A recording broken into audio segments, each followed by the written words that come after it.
विश्रांतीनंतर आपलं स्वागत। आता बातमी आहे धाराशिवमधून। धाराशिवच्या दूध संकलन केंद्रावर अन्न औषध प्रशासनाने कारवाई केली।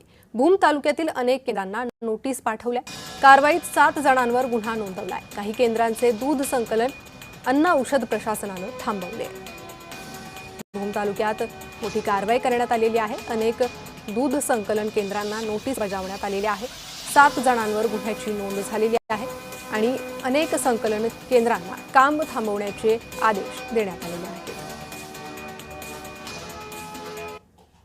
भूम येथील हाके ॲग्रो प्रोड्युसर कंपनीच्या दूध संकलन केंद्राला एफडीए कडून दूध खरेदीसाठी स्थगिती देण्यात आली आहे। खरं तर भूमच्या दूध भेसळ प्रकरणानंतर ही स्थगिती देण्यात आली।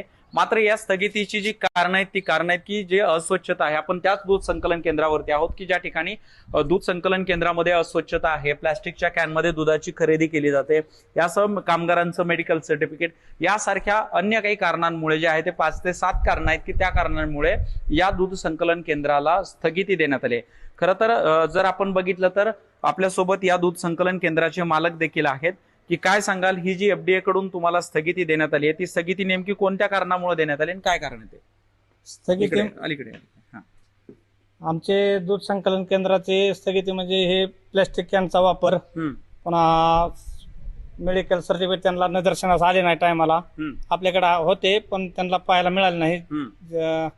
पुन्हा नंतर हे एलईडी बल्ब इथे एक होता वरी ते काढायला हटवण्यास सांगितलंय। नंतर अशा छोट्या मोठ्या त्रुटी सांगितल्या।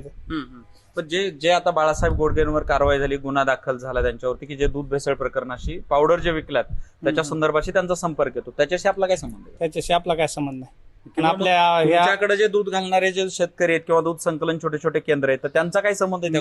नाही, आमच्या संकलनाच्या यांचा काय संबंध नाही। मग ही जी कारवाई झाली ती आमचे हे थोड्या त्रुटीमुळे झालेली आहे। त्याची पूर्तता करून द्या म्हणले आणि तुमचं पूर्ववत चालू करा। आता कधीपर्यंत पूर्तता करून द्या? आम्हाला 15 दिवसाची मुदत दिली त्यांनी, मग त्याच्यात आपण त्यांना कागदपत्राची पूर्तता करून देऊ। नक्कीच आपण जर बघितलं तर हे भूम येथील सध्या तरी एकमेव दूध संकलन केंद्र आहे की ज्याच्यावरती अस्वच्छतेचा आणि काही अन्य कारणांचे ठपका ठेवत एफडीएनं दूध संकलनासाठी स्थगिती दिली आहे। उदय साबळे पाटील, जय महाराष्ट्र, भूम, धाराशिव।